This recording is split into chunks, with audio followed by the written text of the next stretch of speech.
I married the same man 7 times. He had divorced me 7 times for his first love, just so he could spend vacations with her freely, and so she wouldn't have to deal with rumors or gossip. The first time we divorced, I tried to stop him by hurting myself. I ended up in the hospital, but he didn't even come to see me. The second time, I lowered myself to apply as his assistant at his company, just so I could see him more. By the sixth divorce, I had already learned to pack my things quietly and leave our apartment without a fuss. My meltdowns, my constant giving in, and my numb compromises only led to one thing: him coming back to marry me on schedule and repeating the same old games until now. When I heard that his first love was returning to the country, I handed him the divorce papers first. As usual, he made a plan to remarry me later, but this time, he had no idea that I was leaving for good. Chapter: Larissa's back. Let's get a divorce. I handed Jeff West the divorce papers I had already signed, my face calm and unreadable. For a second, his expression froze, but he quickly recovered. He then signed his name on the papers with practiced ease. It was the first time I had offered him the papers instead of the other way around. Still, just like the last 6 times, he said casually, "Once she leaves in a month, I'll remarry you." In the past, that line would never have been enough to curb my insecurity. I would make him swear an oath or sign a contract, anything to feel safe.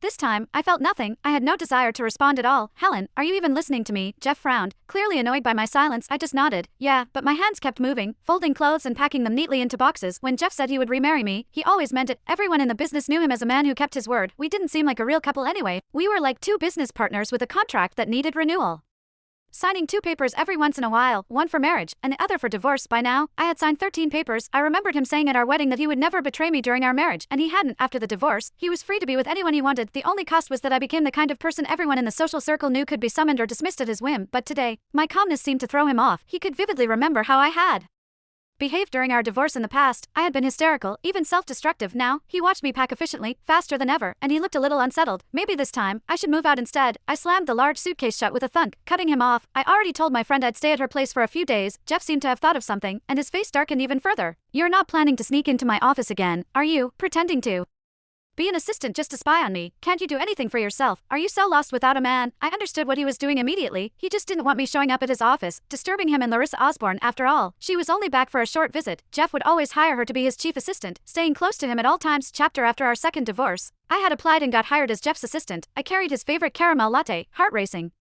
with hope as I pushed open the door to his office. Instead, I found him leaning back in his chair while kissing Larissa, who was sitting on his lap. I lost it. I lunged at Larissa, fists swinging, and Jeff slapped me to the floor. People had gathered outside the office, peeking in. Everyone assumed I was still the CEO's wife, so their eyes were full of judgment as they looked at Larissa to spare her from gossip. Jeff ignored my tears, snatched my bag, and dumped everything on the floor.